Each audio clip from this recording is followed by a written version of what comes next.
Feeling like PMU is slowing down, well, you're not imagining it, and it's not your fault. It's not you. The market has shifted, and you are not crazy. This is real. And I just want to say nothing is wrong with you.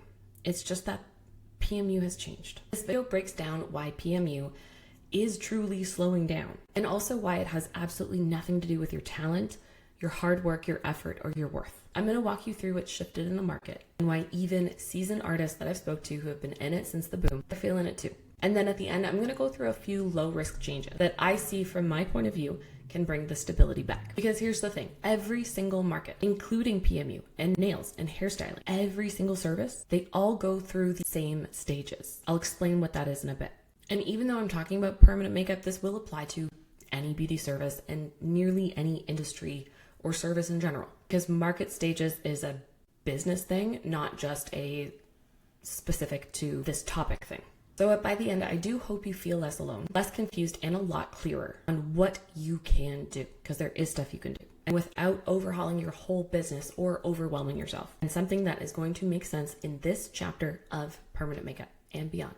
All right, well, why can I speak to this? Well, I am Melissa, and just so you know where I'm coming from, I once built $1 million business that didn't make it. So I had to rebuild from scratch and do things differently multiple times. I've been permanent makeup since 2016, since the explosion days, long enough to see every cycle, every wave, and every slowdown. And I've personally talked to hundreds of artists behind the scenes across every stage of business, whether they're brand new or 10 years in like me. I've also spent the last year and a half testing everything to understand what actually creates predictable cash flow, and have been applying it to permanent makeup artists and other people in the beauty industry and fine line tattoo artists. And I really care about this because I know what it feels to panic when things slow down and have no idea why. And I also care because I don't think you should feel broken just because the industry has changed. So if you are confused or overwhelmed or doubting yourself, you do belong here. And if you've been in it for a while and things used to be easier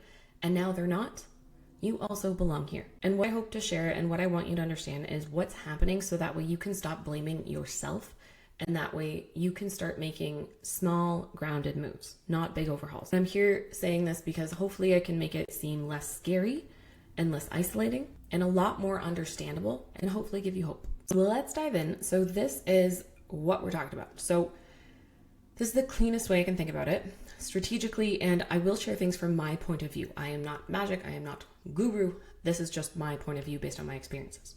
So we're going to break this video into layers. What is the life cycle of a maturing beauty market, and what does that mean? Think about like nails and hair. Those are solid, mature markets. Where is permanent makeup right now within that lifestyle? And what does a PM artist have to do, from my perspective, to build a long-term and stable business that gives you freedom and not the overwhelm, not the panic, and not the highs and lows and the volatility that I personally experienced many times? So I won't do document forever, but I just want to get this part clear. So number one, the life cycle of a mature beauty market. Every beauty market, literally any market or service, everything goes through the same stages. So I'm going to briefly go through this and then deep dive after. Stage one, novelty phase, early adoption. That was like the 2015 to 2016. No, I'd say 2015 to 2016, and like 2018, 2019, I think that's when it was really kind of aging into the stage two growth phase, which was rapid expansion. I'm going to go through this in more detail.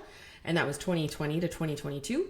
Stage three, saturation phase, which is where we are right now. And that's when maturity begins. We're at the beginning of maturity. Then stage four, we're going to go through true maturity. This is what we're going into. And then stage five, is PMU going to decline, or is it going to go through a reinvention stage? There's no guarantee PMU will become a mature market. That's why I'm going to talk about this. And I want to make this clear. So I don't want this to say like PMU is dying. What I'm saying is we are entering a new psychological era where marketing strategies and things we were doing are no longer working. And real things that I'm hearing, I'm going to read out loud. So back in 2016, I would post a collage on Instagram and I'd get clients right away. It wasn't hard back then. I'm going to explain why. 2021 and 2022, someone said that she would hit 10K to 15K months easy without even thinking about it, without even trying. Someone else said, even in my slow months, it used to be around 10,000. Now it's half of that. And I haven't gotten worse about my work. So those phrases are from people who entered the permanent makeup industry in stage one, which was the novelty phase, which was kind of between like 2015 and like 2018-ish. And so that was when I got into it. My experience is I could post collages on Instagram and get clients, post on Facebook groups and get clients. It wasn't hard. There was like no competition. I lived in Toronto, major city, 2 million people. I think at the time there was like 10 microblading artists in the city. Now there must be 100 at any given time with people cycling in and out. But most of you, I'm not going to assume most of you, there's probably a lot of you who weren't around for the very beginning of the PMU boom. Permanent makeup's older than that, I agree. I'm just talking about the boom till now. But I think it's important to note that the industry, it did not start off saturated. It started with curiosity, very low supply, meaning not a lot of people doing it, and very little competition. So what is stage one and why is it like that? The reason it was so easy for us is because there were very few permanent makeup artists at the time. There was high demand because if you look at Google search trends, you can see this explosion spike of Google searches. So it became very popular and not a lot of people were offering it. People were excited because it was like the new thing. And I don't know if you remember, microblading was marketed as semi-permanent. It's going to disappear. It's temporary. We now know that it's not true, but there was a lot of adoption. And that was the stage of Anastasia Beverly Hills. I think the Kardashians were getting big. So people, when they asked for services from me, they wanted thick and square arches. They wanted trendy brows, and we were doing stuff like that. And that was the novelty era. We were able to charge high prices, and we really didn't have to market all that hard because we did get quite a lot of word of mouth clients at that time. We didn't really, I never really focused on bringing my clients back for their touch-ups because we didn't really have to worry about recurring clients because we were constantly getting new ones during that time. So that was permanent makeup from 2015 to like 2018, 2019. What I'm going to walk you through when we get there is what actually matters for the stage that we are currently in and what's coming up. So after stage one, the novelty, we have stage two, the growth phase. This is when we see the rapid expansion. This is when like Tina Davies got huge. So when artists are referencing like how it used to be easier, they're talking about that phase. So here are real DMs that I've gotten within the last 2 weeks. So one person said, it used to be something I didn't have to put any effort towards, to be honest. One person says, I've been in PMU for 10 years. I used to be busy and booked out. Someone else says, honestly, I'm great at what I do. Yes, shout out to you for props to yourself. But then she said, so I didn't really have to try other than always making sure I was doing a good job. So she was relying on the quality of her product. So these lines capture the memory of the growth era when skill alone kept the calendars full. And if you're from that era and you do feel like there was a time when permanent makeup, it just worked without you really doing anything extra, like you're not imagining it, that was a real phase. There really was a window when just skill plus Instagram alone would fill our calendars. But then what happened in stage two within the growth phase is this. More artists entered the field. There were more skill gaps appearing between the more experienced and less experienced. There was more skill gap. Early adopters of consumers, they started to shift to early majority. So that means that early adopters are more risk-taking. So like, oh yeah, tattoo my face, new service, of course. Early majority is a bit more skeptical. In that era, this was 2020 to 2022. So do you remember TikTok came out, Instagram copied the video format, Instagram Reels exploded, and a lot of people got really famous. And Instagram was like the main channel of getting clients. And even like beginners, if you could be good at going like viral on content, or there was an era where you could be good at content without any other business strategy and get your clients. And online, like the results speaking for themselves was enough for that time, 2020 to 2022. That's why the kind of, I hear someone I'm working with, her trainer said, keep posting every day, it will happen for you. It's not that they're giving bad advice. It's just they're giving advice that worked for them in 2020 to 2022. But she did that for a very long time and was not getting clients. And that's not the only person that I've talked to that was doing it that way. And so if you are posting a lot and you're not getting leads, you're not broken. It's just that era was back then and it's not quite the same now. And there's nothing wrong with missing that era. Even people who were in that area are struggling today. Everyone misses an era. So stay with me, because after we go through these stages, I will show you my point of view on what has been working now with people I've tested this on and why it's different than what maybe some other stuff is going out there. It's just different. I'm not going to say it's better. You make your judgment on my points of view. But stage 3. Welcome to stage 3, saturation phase. This is where maturity begins. So that is where the majority of people now have pain. This is where we are. So let me read through what a lot of people are saying. This is where I have the most amount of phrases. So people are saying things like, new bookings are very slow. I think the only reason I'm busy is with previous clients. Good for her. She's bringing them back. Steady and booked is okay. This is from somebody who is like steady and booked. She is like a 10-year in. She says steady and booked is okay, but I do miss the days of being super busy and booked out. Someone else said over the past couple years, it's definitely dwindled. She also says, I feel like I really haven't just known how to adjust, really. And then she says, the slower pace has me panicking. And someone else says this, I've only had about 4 clients since opening. I'm really struggling. She then says, I'm literally offering my services for $150 and I'm barely making rent. We caught up later after a couple weeks and she told me, she's like, I haven't had a client in 2 weeks. It's defeating. And she's also saying, I'm unsure if I'm doing enough. And she's questioning if opening a business was the right choice. Someone else is also having a problem in like the DMs. She has an agency running ads, bringing her leads. And she says, I'm having issues even getting them on a call unless I tell them my prices. And then she told me that when she tells them her prices, then they say, thank you so much for the information. Goodbye. All of these messages, like to me, it's showing that there's a widespread slowdown. And a lot of us are feeling insecure.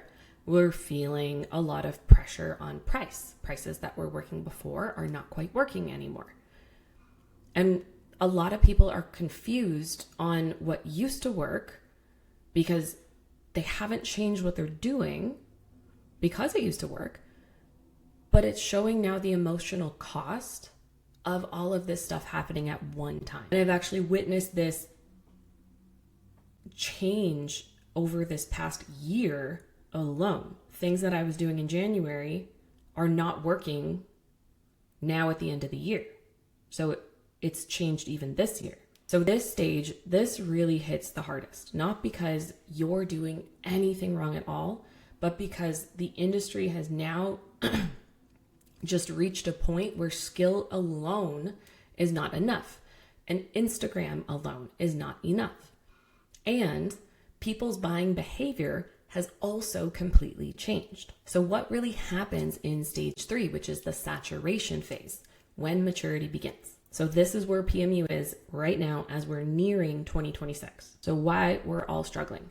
Supply meets or exceeds demand. So there's less people asking for it and there's more of us doing it. Because of a lot of reasons, but the microblading semi-permanent, the gray block brows, people are walking around with red, a lot of complications. You know how it's 3-day training, so skill levels are very varied. All of this and probably more has led to a much more increased consumer skepticism. They're now more skeptical, even though it's more widely known. We also see a lot of skill quality varying, which again it's a problem of the early training models, which I was a part of and part of a problem, so I can speak to this.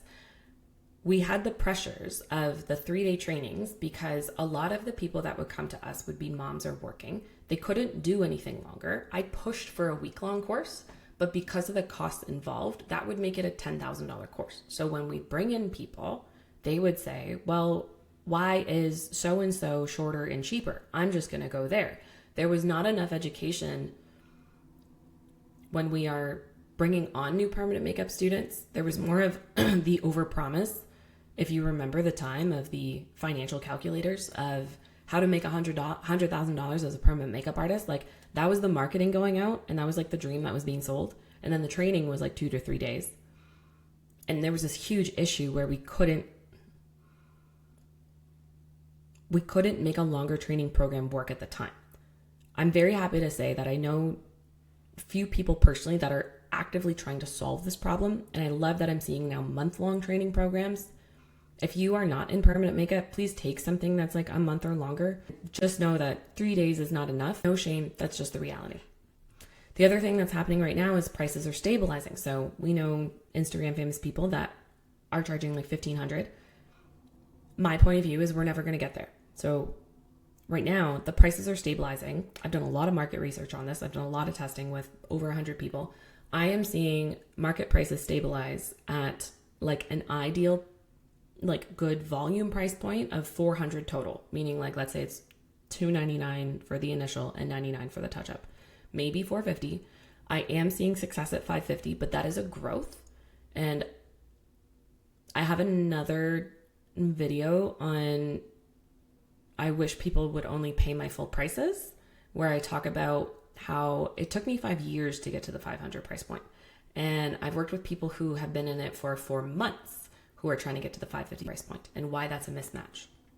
But prices are stabilizing lower. So marketing is essential, but the way that marketing is being done is not aligning with where the consumer is at right now. I'm going to go over that in more detail later. And then aesthetic preferences right now, they've shifted, and you might have noticed from like trend-based Anastasia Beverly Hills days to natural. So we're seeing a lot of natural work. But really right now, emotional trust becomes the differentiator.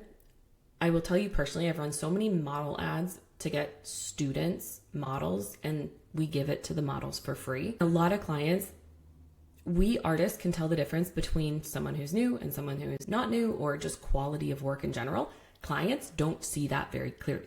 So if they can't tell you apart and you're 10 years in, very skilled, and someone else is new, and they see your work as exactly the same, what can you do to differentiate yourself? If all of your front-facing marketing looks beautiful, what do you, I hate to say the word compete on, but what do you compete on? How do you differentiate yourself? I've had this point of view for about a year. And to me, it's true. Take it or leave it. But emotional trust becomes the differentiator. So I'll talk about how that comes across in marketing later when I tell you my points of view on what we can do about it. The other thing is retention becomes more important than first-time clients. But the difficulty about permanent makeup is it's like a 1 to 2 to 3 year cycle before they come returning. What I'm liking seeing is that there's permanent makeup artists also offering nails and lashes, brow services like waxing, tinting. Retention is now becoming more important than constantly chasing new clients because it's not as easy anymore. And I do have a plan at the end, but I just want to circle back. You are not failing. The market has shifted quietly underneath all of us, and it's becoming more and more clear where we're going. Stage 4, differentiation phase. This is true maturity. We're not there yet, but we're on our way. I want to highlight some DMs that I've gotten of people who I think are good examples of who is most likely to make it through in stage 4. So one person says, I'm grateful to be busy and definitely booked when I hear that many people and permanent makeup artists in my area are closing their doors. So she's showing me that she's showing awareness of her market, but she's built trust and reputation and retention, and that's what's keeping her going. Another person who I think can make it through stage 4 with some tweaks, because she feels lost, but she does say, honestly, I'm great at what I do. I saw her work, she is. And people love my consistency and detail. So this is an amazing stage 4 trait. The quality of your work will matter. It just won't earn you the client automatically. But it is a very strong asset because in stage 4, excellence and consistency is a differentiator. Someone else does say that she wants to be able to have stable clients and not have to reduce the value of my work. This is very difficult because the prices are stabilizing and we've been sold the dream of the $700,000, $100,000 years. It's changed. I want to make that very clear. And I don't want someone to devalue themselves, but I do have another video on discount. It's more of a rant on discounts, but my POV on discounting and how it doesn't have to reduce the value of work, a very specific way, how to get the business stable. In the stage 4 that we're entering into, This is the stage where artists, we're going to stop relying on trends, and we also need to stop relying on volume of new faces coming through the door. And we do need to start relying on the relationships that we're building. Imagine your favorite clients and making them come back for other stuff. Imagine working on your favorite clients all the time, building those relationships, increasing your reputation, really narrowing down on your client experience. I had one person who does fine line tattoos, and she can do a tattoo in 15 minutes, but she's like, my appointments always go over because I talk so much, and then they're like 25 minutes. I should stop talking. I told her, absolutely not. That is your key differentiator. Like, if you're a talker, if you're a connector, if you're having brow therapy, keep that, make it stronger, make it systemized, because the relationships will help make it sustainable. So what happens in stage 4, the differentiation phase, which is true maturity, which is where we're going? In this stage, only the following survive long term: the truly skilled, the truly trusted, the truly consistent, and the ones who truly understand retention and referrals. We see a lot of new artists come in and a lot of new artists leave. There's a grit and a patience that needs to exist to make it through the lull. So an industry or an example like nails is stable, it's predictable, it's low volatility, it's stabilized. I know that as someone who used to get gel extensions, I know that $75 is what I'd pay. I'd pay a little less, I'd pay a little more, but I'm not going to pay $150. And that kind of like price stabilization, once it's reached, it's permanent. So that's why I want to drive home the price stability factor. It's kind of landing somewhere total between $350 to $550. That's kind of like our range. In permanent makeup, it's not quite there yet, but it is heading there. And if you're kind of at this point like craving stability instead of chasing the algorithm, because Instagram wants people to consume content, they care nothing about what they can do for you in order to bring you stable clients. So if you're playing the algorithm game, that's not a business game. You're trapped inside of Instagram's game. So at the end, I'm going to show you a different game to play. But if you are tired of chasing the algorithm, then you're already aligned with the stage coming up. So just because you're tired of posting on social media, that doesn't mean you're doing anything wrong.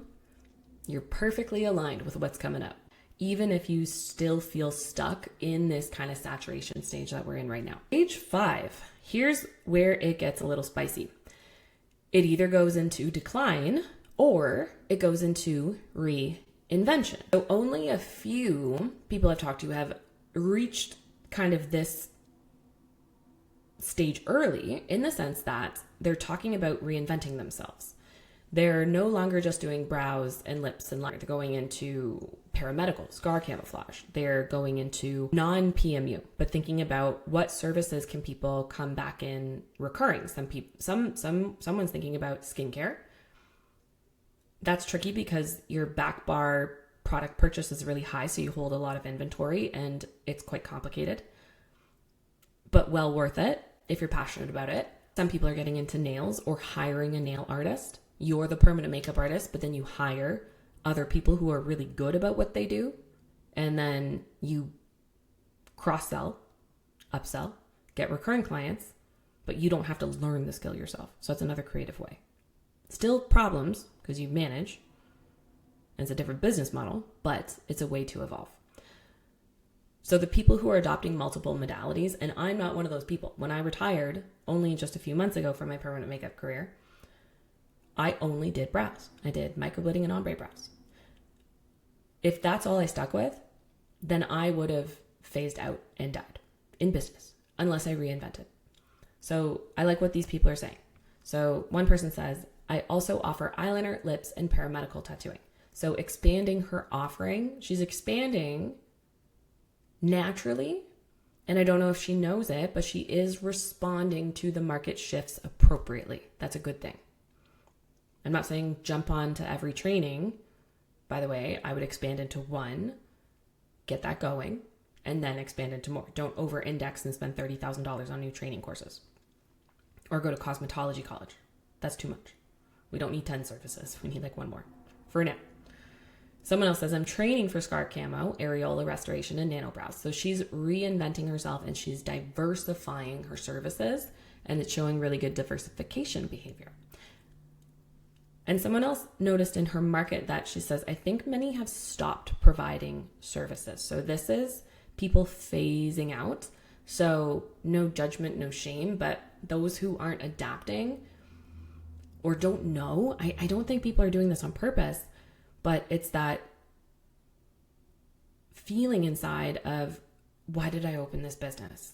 I shouldn't have done that. And then they go get a job or start something else, but they're exiting the market. So as we're moving into that phase, this is where the market will trim itself. I hope as many of you survive as possible, but likely if you're watching this in a couple of years, you might be the one that is trimmed out unless you can adopt the diversification smartly. You don't have to rush into it.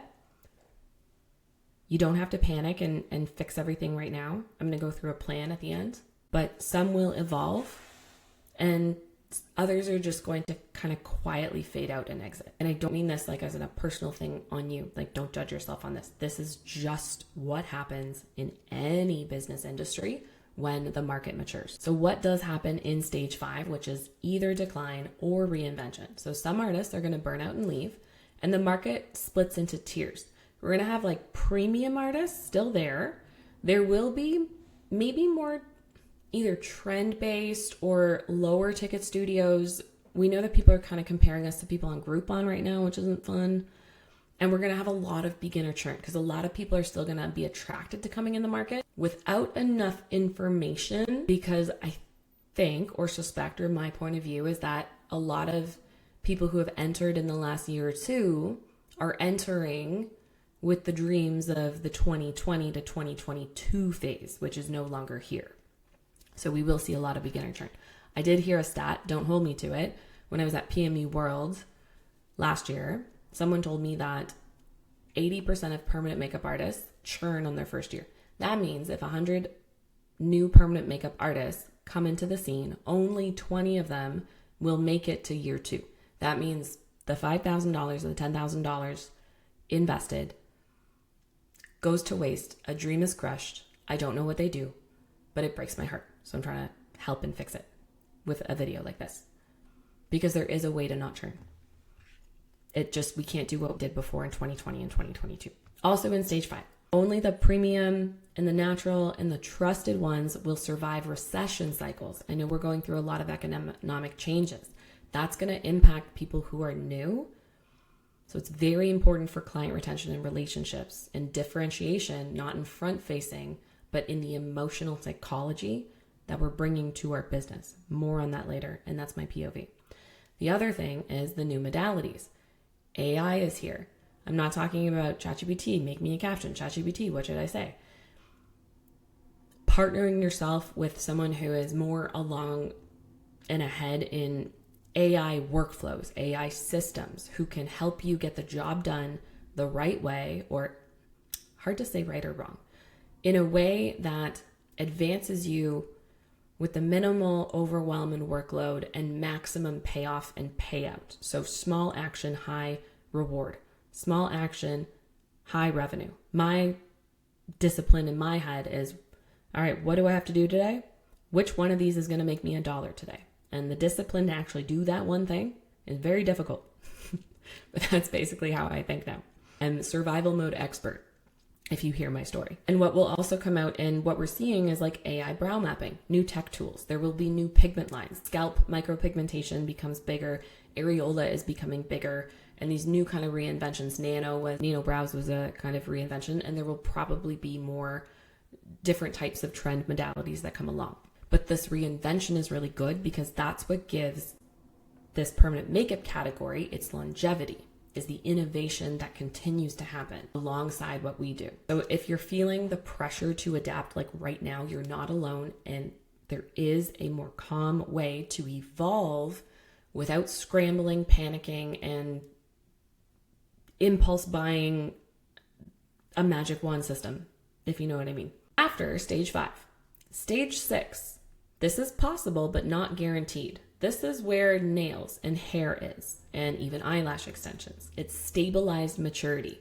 Once again, there is no guarantee permanent makeup will get there, which is why I was talking about diversification as a insurance policy. if permanent makeup does decline and fade out. It will maybe surge back in a trend if it does fade out. I'm just meaning be prepared in the next years to diversify smartly. That's all I'll say for now. Because right now it's impossible to know for certain whether permanent makeup will become as stable as nails and be as low volatility. And I feel like that's why we're feeling it, because this is our reality right now. So you're not imagining the panic. It's like a reality that we're experiencing. And under the surface, from what I'm hearing, like most of us are just trying to build a predictable business in an unpredictable market. So what happens in stage 6 if we reach stabilized maturity, if PMU reaches it? So in this stage, the market will stop swinging between everybody's booked and everybody's panicking. Everybody's booked and everybody's panicking. If permanent makeup, it follows the same path as nails, laser hair removal, hair styling, cutting services, then this is what would define the artists who do stay long-term if we make it. So the ones who build trust instead of go after trends. The ones with strong retention and recurring clients. Again, permanent makeup's very difficult because your recurring cycle is 1 to 2 to 3, 5 years, depending on factors. So again, diversification of different services, ideally that are recurring, is my point of view. Who also will make it is the ones who didn't rely on the Instagram hype cycles. I was talking to somebody. She is good at content. Her content is not bad. It's not wrong.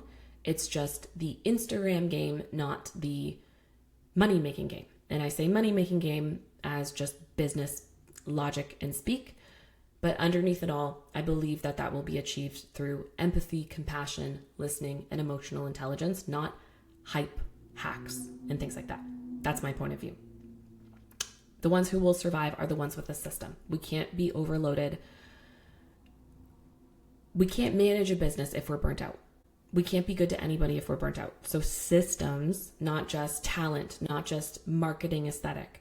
With all the AI development, I took a crack at vibe coding, which is a new thing. And I'm just seeing a lot of really beautiful front-facing marketing coming out.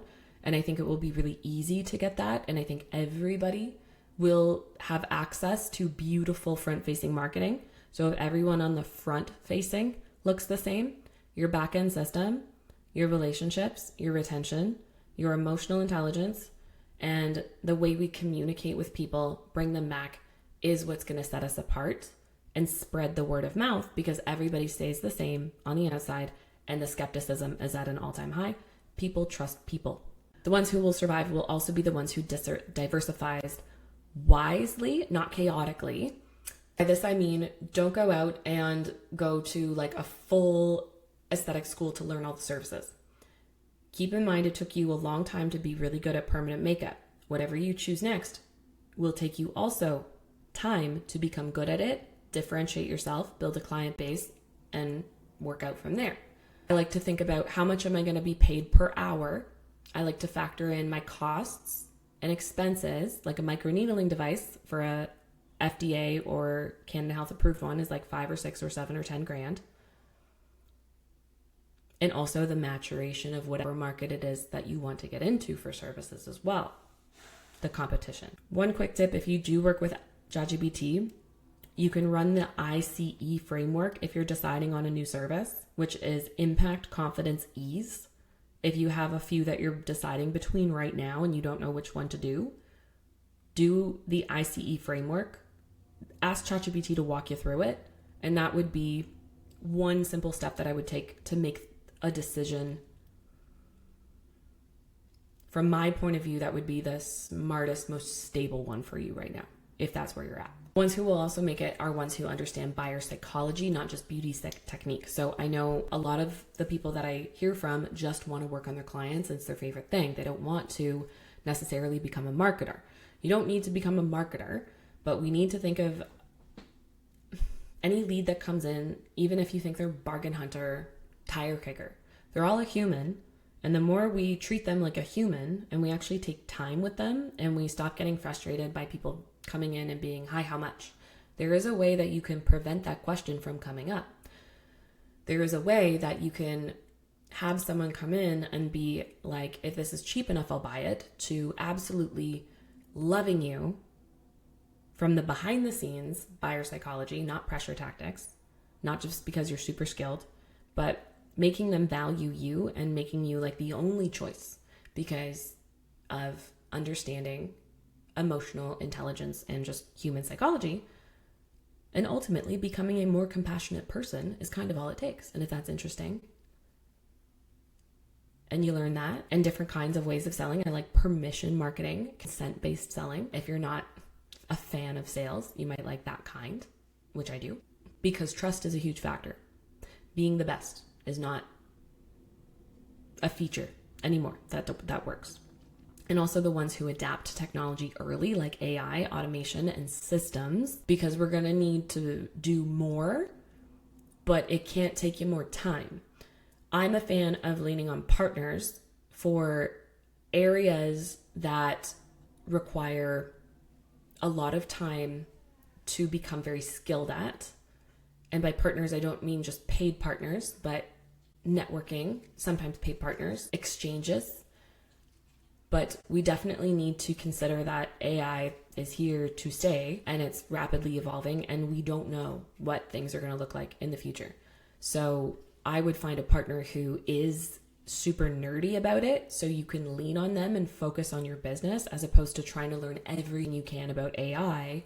You can lean on a partner instead. So the good news is you don't have to like bet on which way the industry is going to go, because systems that keep artists stable in a shaky market, like right now, are the same systems that will help them thrive if PMU does eventually stabilize or whatever happens. So stay with me now, because I'm about to go through why marketing strategies that we've gone through in these past years and the ones that are happening right now and what people are telling me about the agencies that they're working at, why these aren't working anymore right now, and why if you ran ads 2 years ago and things were clicking and now they're not, we're about to go into why the marketing strategies that used to work aren't working anymore. So here's what permanent makeup artists are telling me every single day that they're trying to do to solve their marketing problems.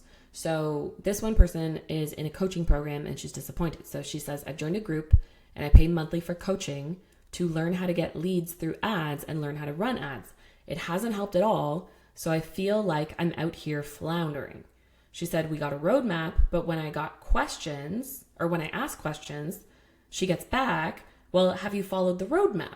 And she's saying, I'm literally offering my services for $150 and I'm barely making rent.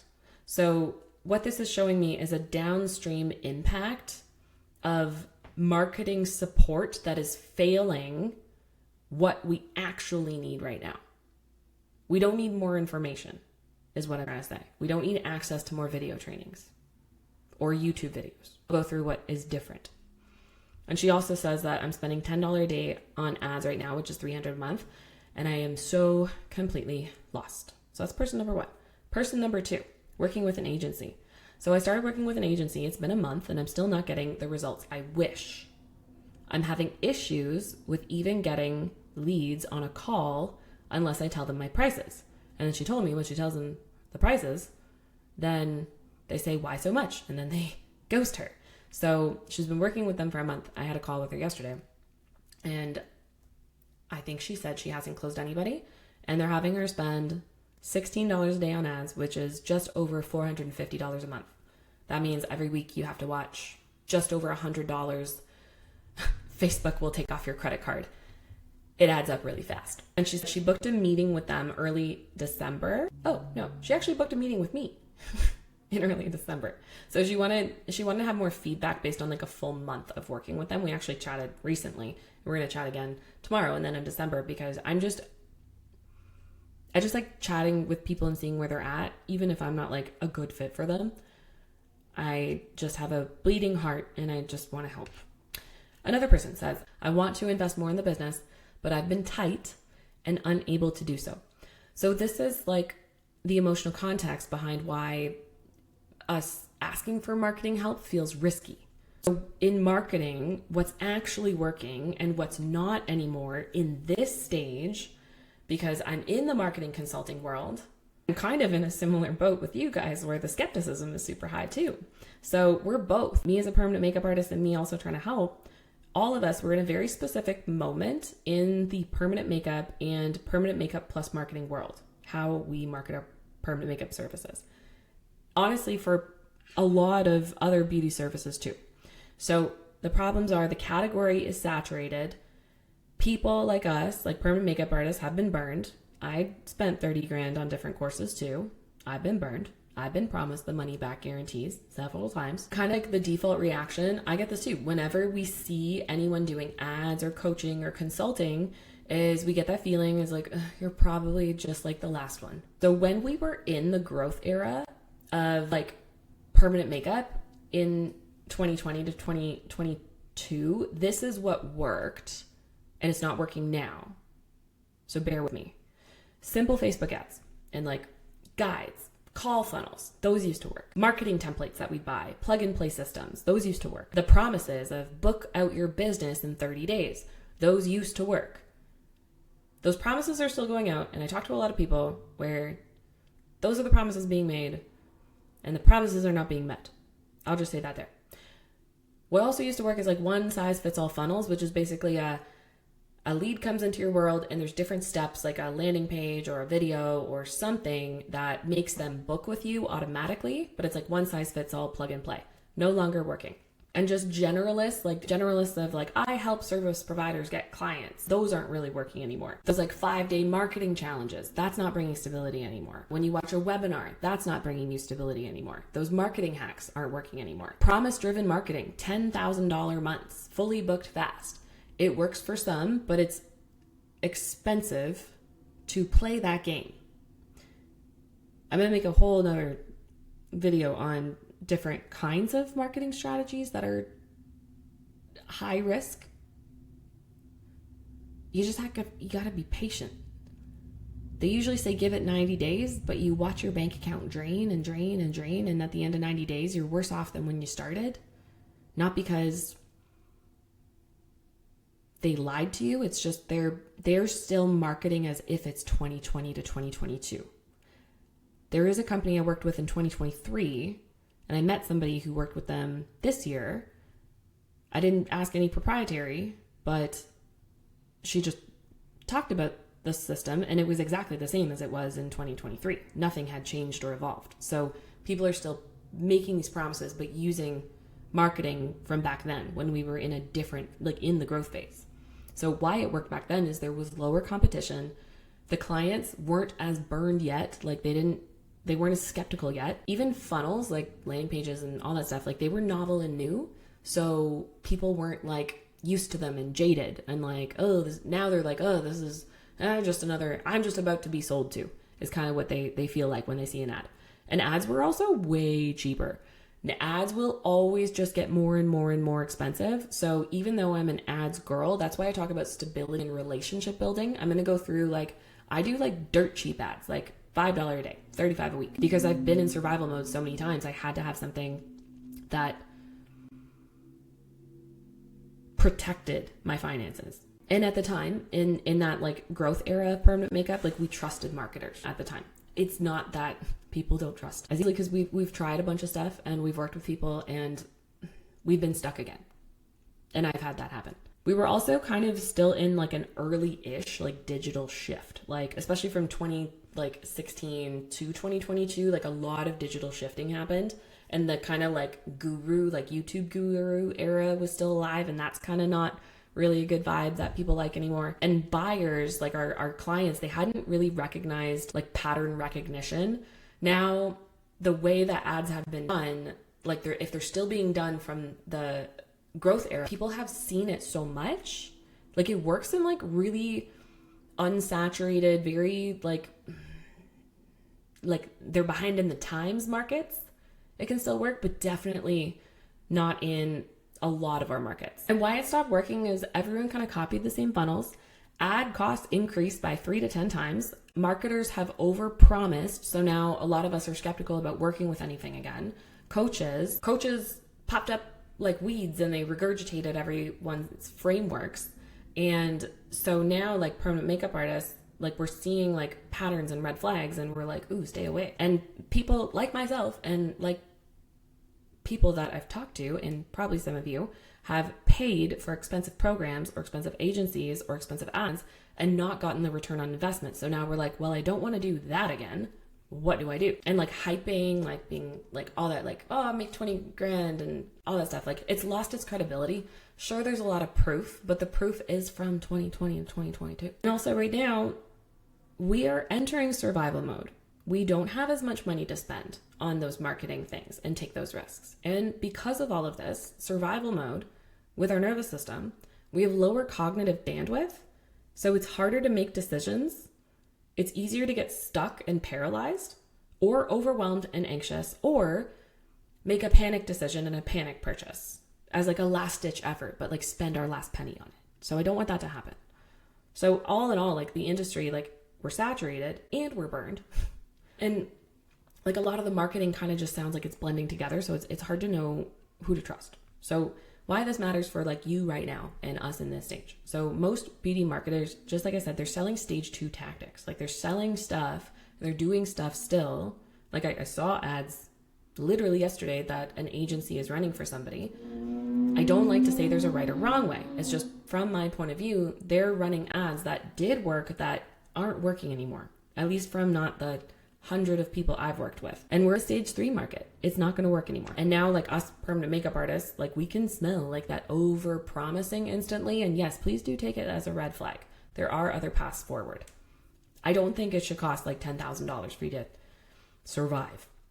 I just don't think so. And like we have real burn scars of like things that we've tried, our hopes and our trust, and they were crushed and we didn't understand what they were doing. And that's another way, like reason why I'm making this video. So now in stage 3, where we are in today, we are in both saturation and skepticism. So permanent makeup artists are here, as well as like people like me that I don't even like to say I'm a coach. I don't like to say I'm a marketer or anything.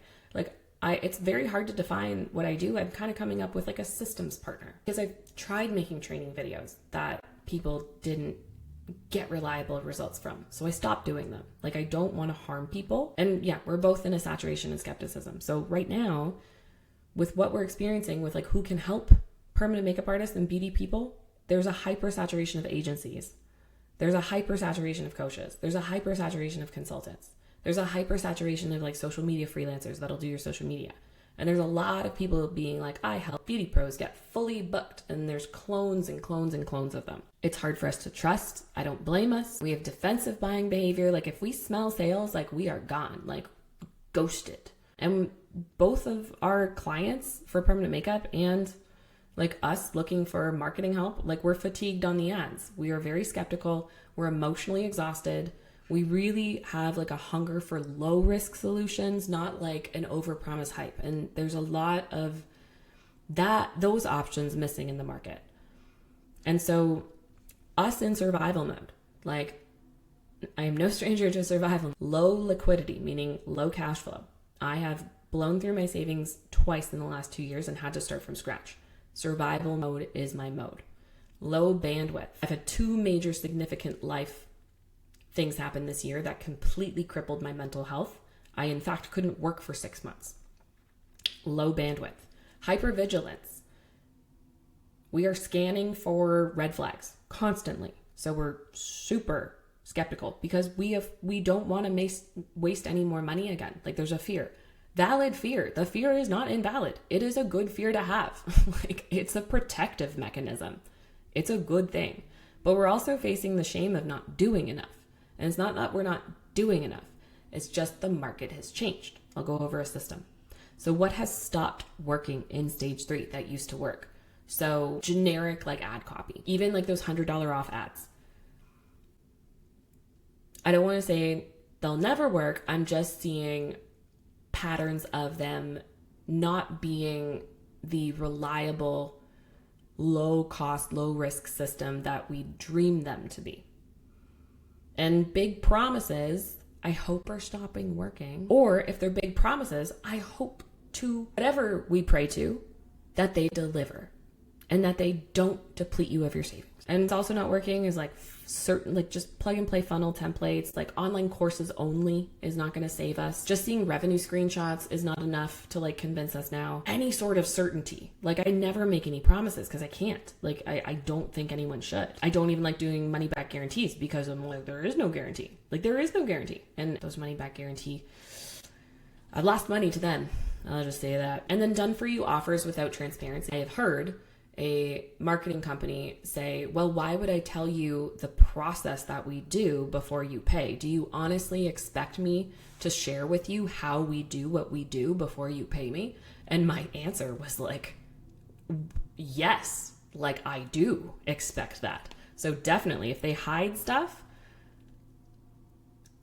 if you don't understand, keep interviewing people until you understand enough to know who to choose. Don't just interview one person. We also, broad positioning. Like I help all beauty pros with things. Or if people are generalists, like generalist agencies, they're not going to save us. You know your clients so much better. Like I know my clients so much better.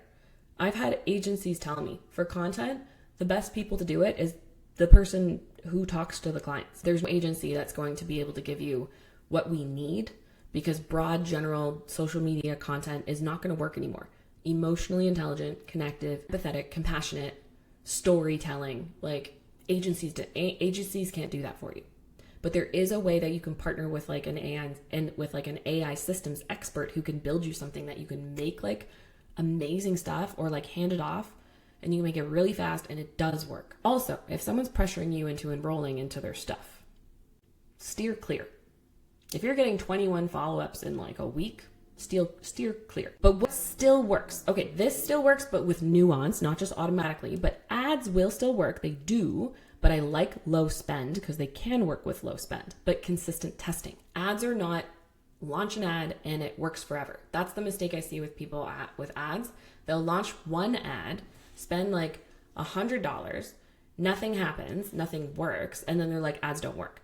That's not how ads work. Ads are like launch a test, every few days, review, launch a new test. Or I like to make it like the stupidest simple ad. Like I'm not an ads expert. I'm the person who, like, if you bring me leads, I'm the person who can convert them into sales expert, not an ads expert. So I use like stupidly simple ads and I don't even like test them. They just are what they are.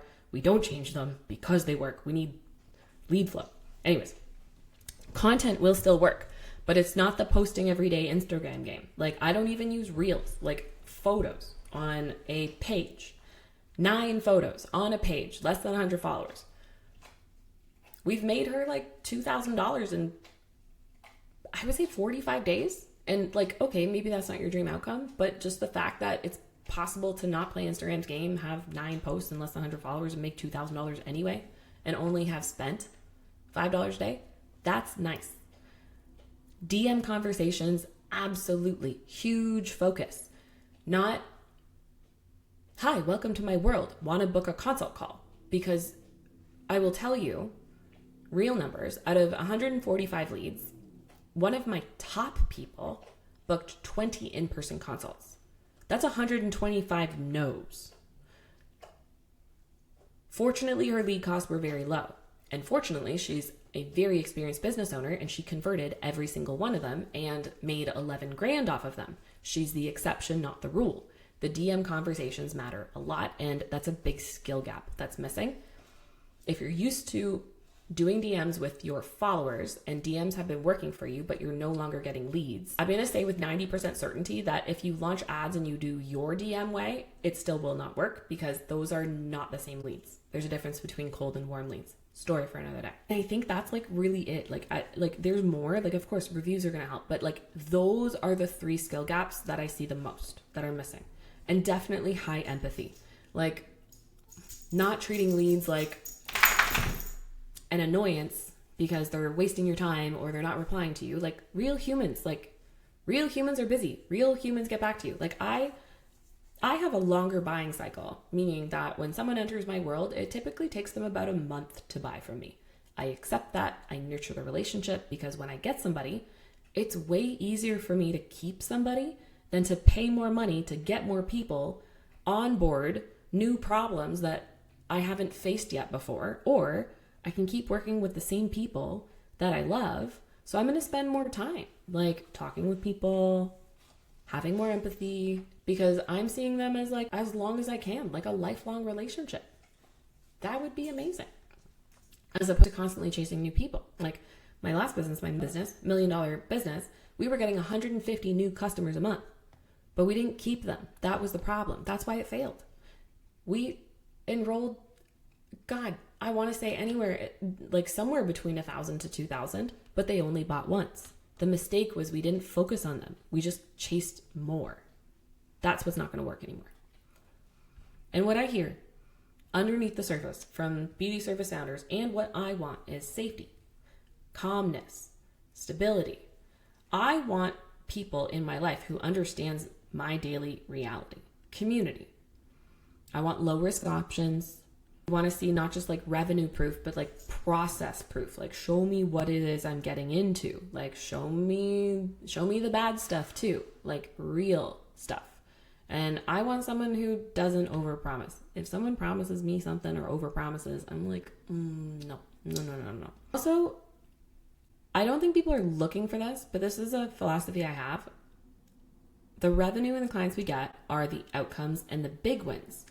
But the ability to see the micro wins along the way. So while you're getting and growing the skill, you feel the progress and you don't feel the panic when the money's not there yet. But you see the predictableness happen. And I think people are wanting structure and they don't want pressure. And I think that there's so much information out there. It's not that there's a lack of information. The applied help. It's like, hold my hand through this, please. Like, don't give me more homework. My life is already stressful. Like, someone I was talking to today has 5 kids. Am I going to give her 1,000 video library and like a huge homework list? No. Like, I try to think about what I need. And as someone who's gone through a lot this year, I need like low overwhelm. I need like the smallest thing I can do that's going to make me $1 today. So I keep constantly just trying to solve for that problem and solve that problem for somebody and help them apply it, as opposed to like, I used to do like a mentorship for microblading skill and permanent makeup skill. And we'd meet once a week for an hour and then homework in between. But the problem was she wasn't doing the homework in between, so she wasn't getting better. It was the model that was broken. It wasn't her that was broken. I take responsibility for not having the right structure. So how I do things today is I'd rather meet with somebody like twice a week for a short amount of time and fix like 2 problems together, give them no homework, but progress the business. Like that's where I see like a systems partner kind of fitting. Like it's not the same as marketing. It's like problem solving. So what I think that you're going to see pop up, and maybe don't drop a bunch of money on them right away, but I think we're going to see a lot of like AI driven DM workflows. Let me talk about chatbots for a sec. If you want to take a chance, go for it. I will say that it would work in stage 2. I have tried to make a chatbot because I've used a chatbot and I wasn't happy. It actually booked less than me and I spent more on it and it booked less. So I took it back in my own hands. I'm like, all right, well, let me make my own. The problem is it makes too many quality mistakes and every lead counts to me, and it can kill brand reputation because of the mistakes. It will also say things like, of course we do micro needling services. When would you like to book? When you don't. It will, and it requires you to not message leads, but if you're getting 100 leads, you have to read the conversations and you have to report back the problems that are going on to the service who is providing you with the AI bot so they can fix them. And when they fix them, they can't fix them permanently. They launch a test to hopefully fix it. That's not because they're not qualified. It's just because of how they work right now. I don't know if at the time of you watching this video they've changed, but at the current state of chatbots, I don't want a chatbot. I want to augment my system and my workflow with AI, because I've just had a lot of stuff happen and I don't have any more room in my brain or in my calendar for any more work. So I need faster, but I need to do it in the compassionate, emotionally intelligent way. So I'm training, like it's basically like a DM app. It's not an app. It's a way I use ChatGPT differently. I don't know how to explain it yet. It works.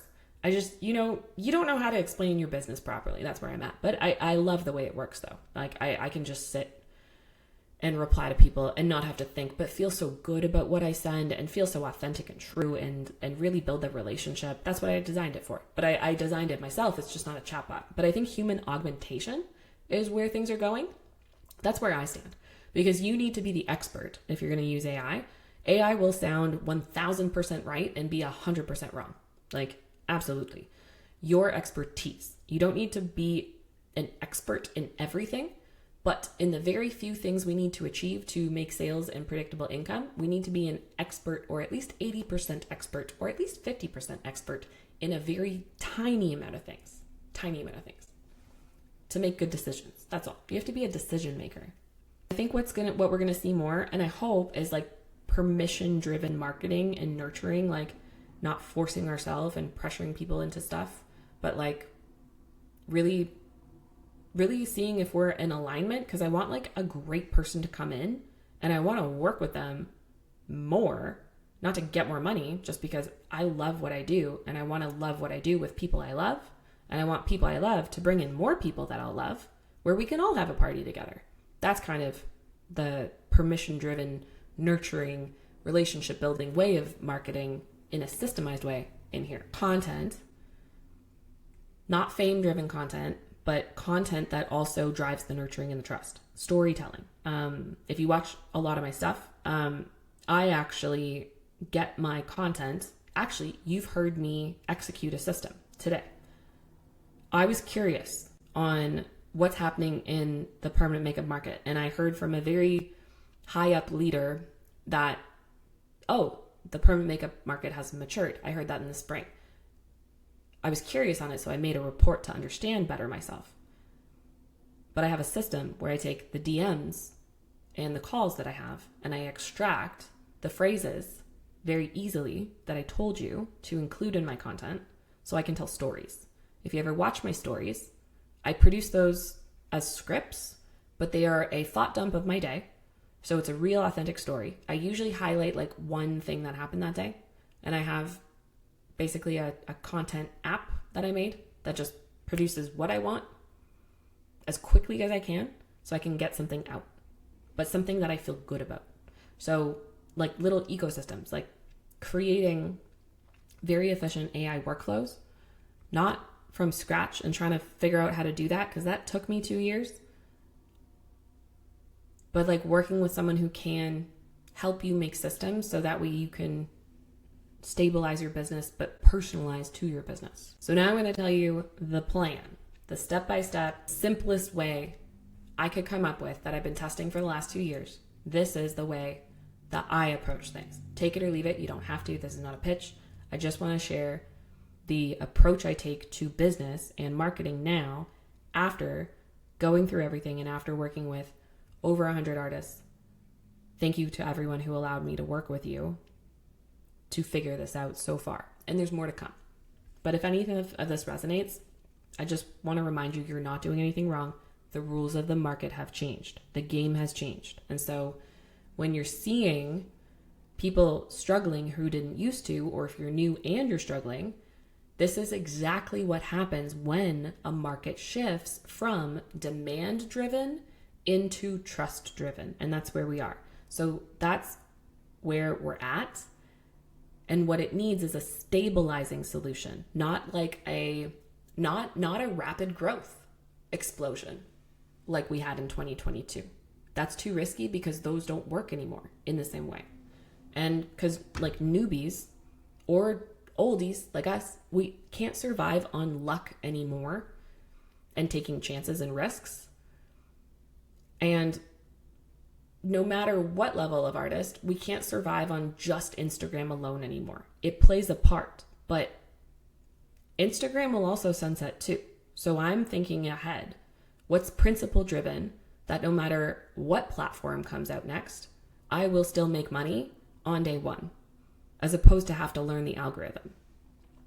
I don't want to play the social media game. We play our own main game, a money-making game, but with empathy, compassion, consent, and permission. But here is some good news. So the stage that we're entering, which is we're in stage 3, we're going into stage 4, kind of stage 5. It is built for very calm thinkers and sustainable systems. So if you'd like to continue on now, if you'd like, I'll walk you through my point of view on what this next stage actually requires and why I've been building what I've been building, which is like, I'm calling it like an operating software for your AI. Whatever AI you're using, ChatGPT, I like ChatGPT because everyone uses it. So without like fancy tech, no learning dashboards, no nothing you don't understand, like just using the tools and using your phone, no computer. So I'm almost going to anti-sell you because I don't want to lose anyone money. All right, so no one's really filling this wet. And I don't see anyone filling this yet. So what a permanent makeup artist must do for long-term stability. In a mature permanent makeup market, long-term stability will come from 4 different pillars. I want to remind you, this is my point of view, take it or leave it, and then what it can look like for you practically. So pillar number 1 steady attraction offer. It does not have to be permanent makeup.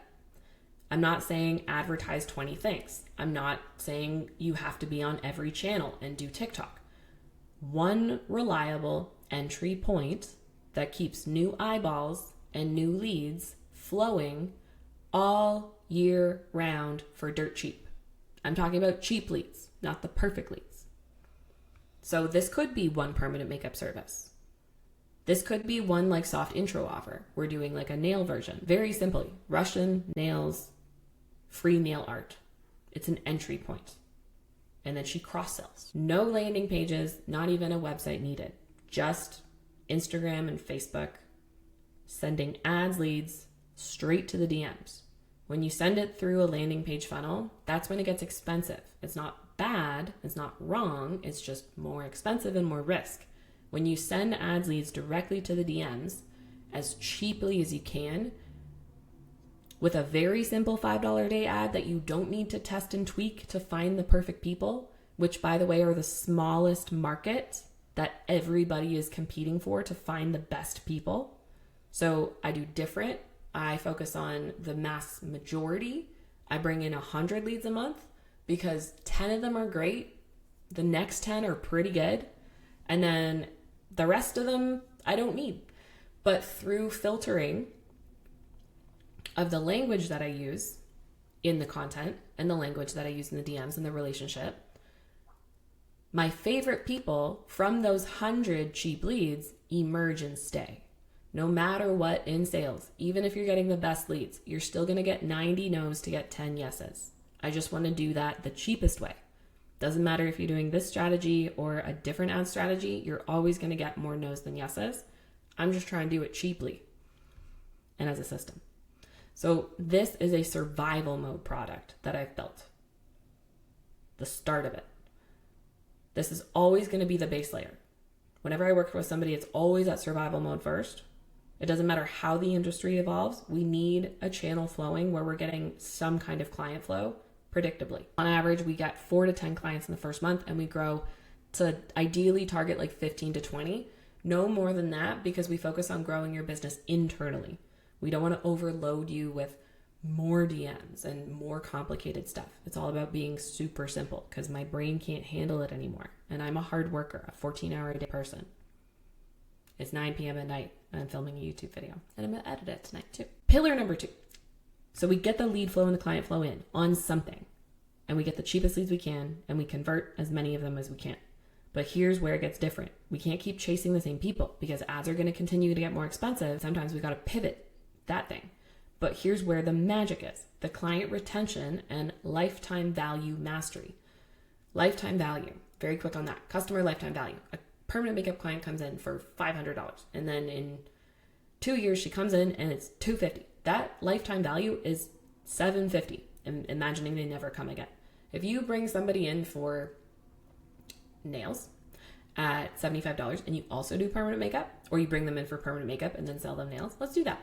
Bring them in for permanent makeup, they pay. Let's lower the price. We're going to lower the price on permanent makeup. You're going to hate this. Let's go down to $400 all in. Initial and touch-up, market value. and where it's headed. But then you also do nails, where you have somebody who does nails. She does nails for $75. If that person also becomes a nail client and she comes back every month and pays $75 a month for her Russian manicure, and this is a real thing that's happening right now. This is a real business I'm talking about. I did the math. 75 times 12. That person in 1 year now becomes a $1,400 client in 1 year. Lifetime value. And then she comes back in the future for her touch-up. And maybe she's not perfect with her manicures, but she does come back. So she comes back to you and she thinks about your touch-up, and you talk to her all the time, and you get to say, hey, it might be time for your touch-up. Or then you do eyeliner and then you do lips. But she's your favorite customer, and you do the brow therapy. You always catch up. You've told her the dirty secrets you've never told anybody. Those people. That's what we're bringing in. What we need, though, this is what separates when we hit the maturity, this is what's going to separate the winners and the losers. In nails and lashes and hair, the retention that they have is the survival. PMU is about to enter a more difficult era, but retention is really difficult with PMU because of how long it takes between touch-ups. So we need to offer other services and diversify. Which ones? Don't buy 10 at once. If you have questions about which ones, I don't know how to answer you yet. I have more questions before I have an answer. It's not just that simple. I wouldn't say just go into skincare, go into paramedical. That's a complicated question to answer. I'd want to give you better advice than prescribe you a pill that you don't need. But client lifetime value, it has to increase because we have the touch-up cycles, but we also need add-ons. So are we going to do her brow waxing with tinting? Because in brows, the client, she comes in, it's like, but I have the gray hairs. Is it going to fix those too? Girl. But you know what? We got tinting and lash line enhancement. It's not like the sexiest thing to advertise, but it's so easy for somebody to, once they trust you, they're like, okay, yeah, you can tattoo my eyeball. And everything looks the same. There's not a lot of variation. So there's not like a lot of risk that goes on. Lips, however, that has been really tricky to sell through ads as a cold audience because there's way more skepticism with lips. That is definitely an upsell, cross-sell. And I didn't do lips. I didn't want to do lips. It sounded difficult. I like difficult, but I didn't want that kind of difficult. I see lips as more of a cross-sell. You bring them in for something, nails, brows, waxing, whatever.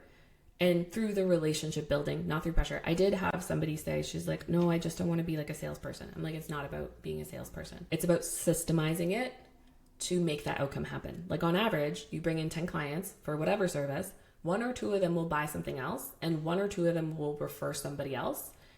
And that is the mathematical equation that we're solving for in the empathetic way.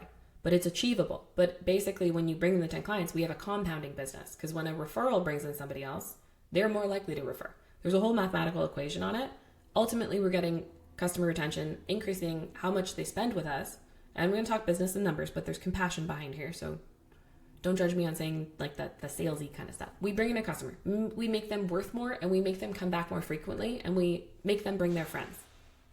We can't make them do anything. People bring friends because of the stories they tell. If you give them a good story, they're going to spread the word. There's so much psychology on that I can not go into right now.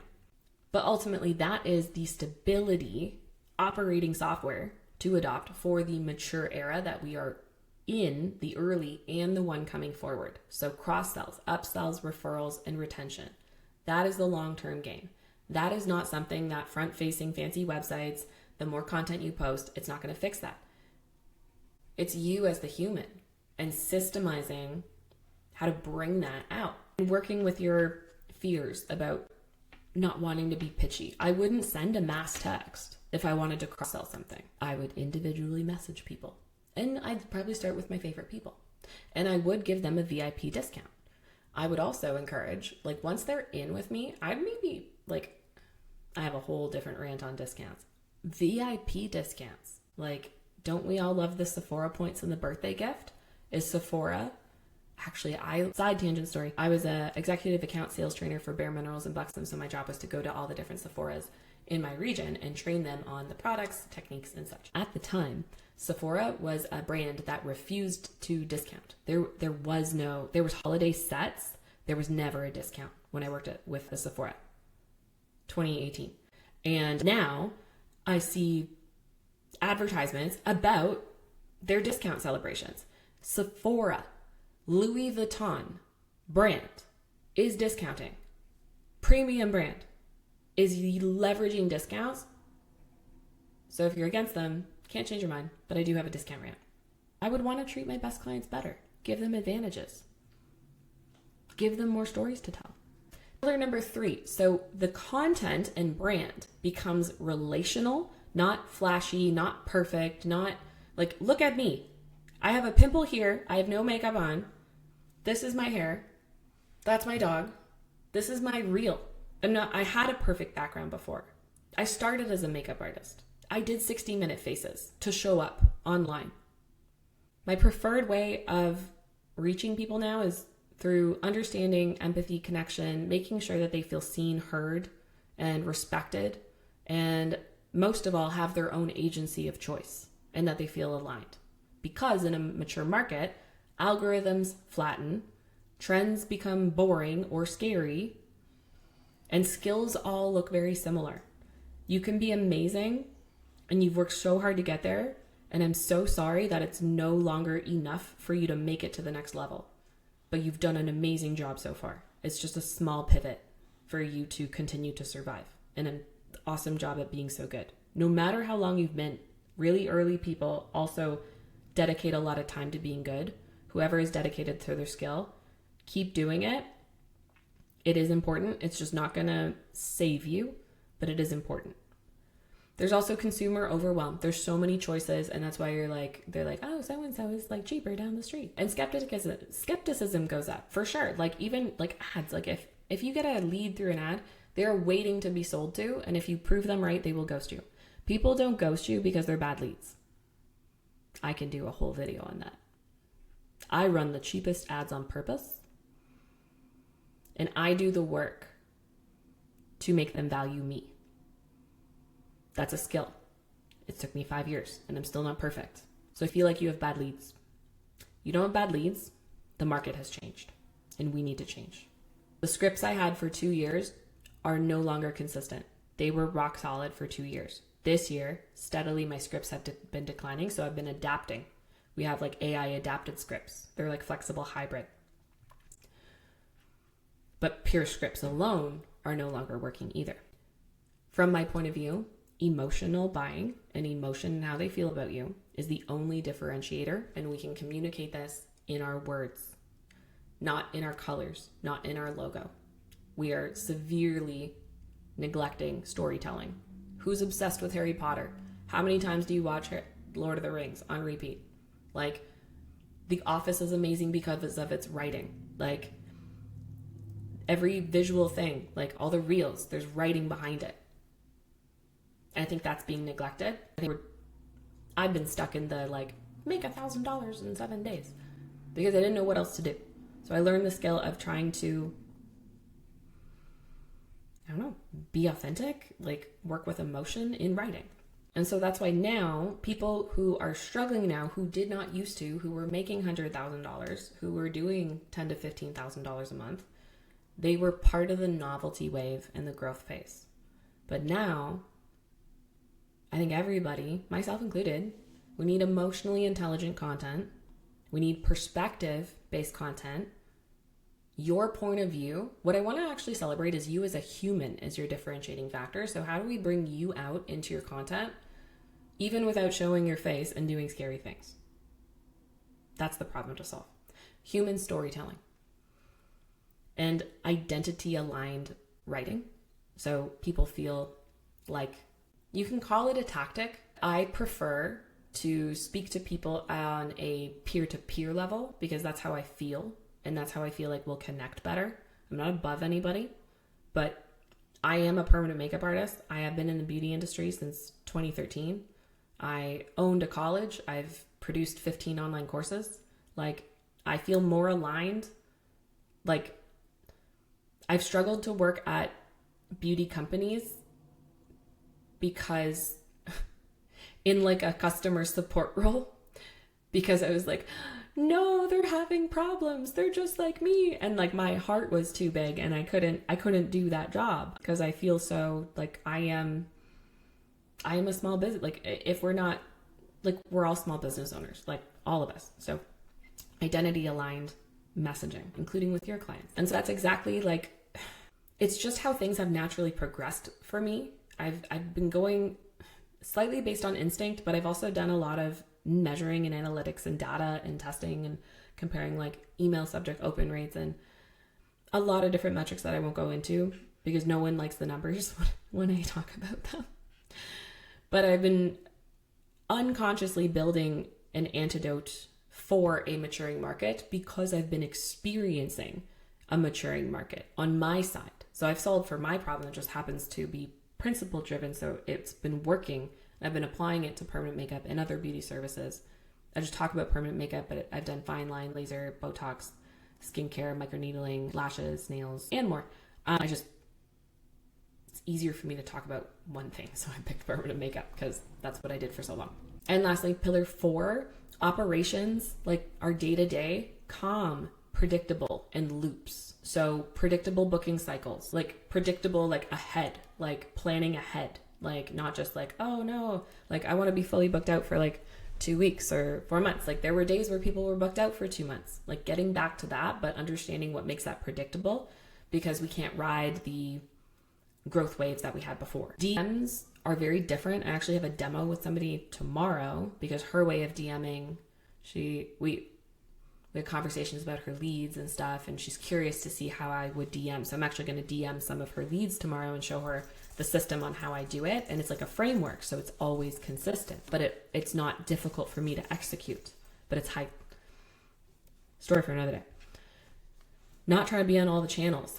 1 to 2 marketing channels, repeated. That's all you need. You don't need to have to be everywhere. We don't need to be everywhere. We don't have to have all the services. It just needs to be smartly designed, because what I see is the future and what I'm building for myself and for other people is a flywheel that pulls evidence, like proof stories from your clients, reviews. Like we use reviews in Google reviews. Every single sentence of a review becomes an amazing origin story for a piece of content, and we're not using it. You have everything you already need. It's just the system to, I hate the word used, but to use it in this new market. Because when we pull the evidence and we improve the content, not quantity, quality, that improves the conversion rate, meaning how many clients book, because more people feel resonating with you, their identity, emotionally safe, understood, seen, which then in turn increases retention, which then increases more evidence. And then the flywheel effect starts, but it's a systemized, sorry, my dog is chewing for the noise. But that's what I call like the final freedom phase. That's the predictableness that I've been building for the last 2 years because I've been in so many survival situations. Really like predictable systems replacing the emotional swings. I've had the panic spirals.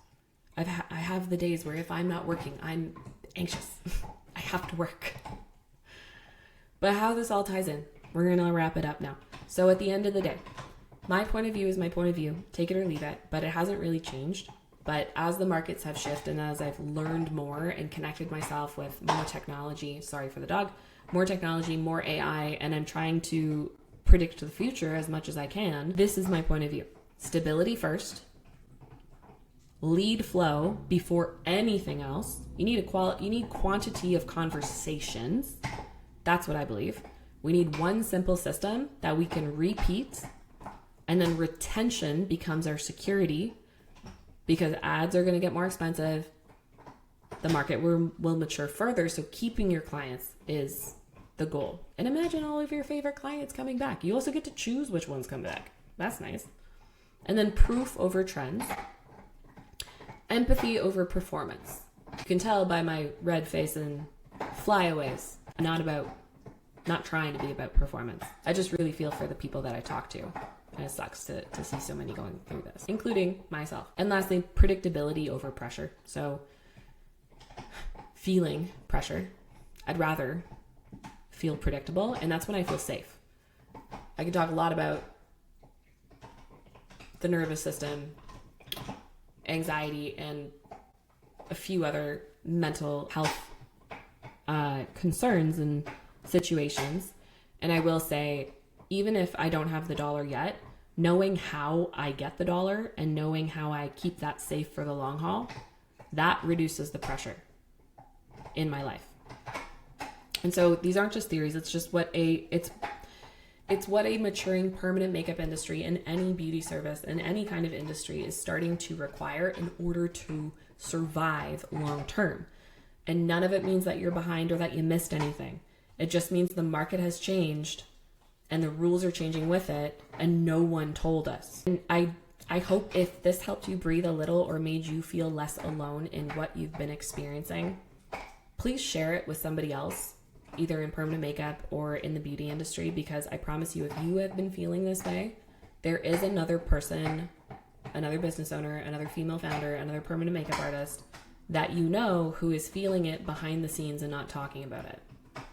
And the last thing I want is for someone to blame themselves or close their doors simply because no one told them that this is a market shift, not a personal failure. So whatever's easy, share it in a story, a DM, a group chat, a community, whatever is easiest. And if it helps even one person stay in the industry and on their dreams a little bit longer, it's worth it to me. And if you want any resources or next steps, I'll rotate. They're in the description. I rotate them based on what's available. But you can also DM me anytime on Instagram. My socials are below.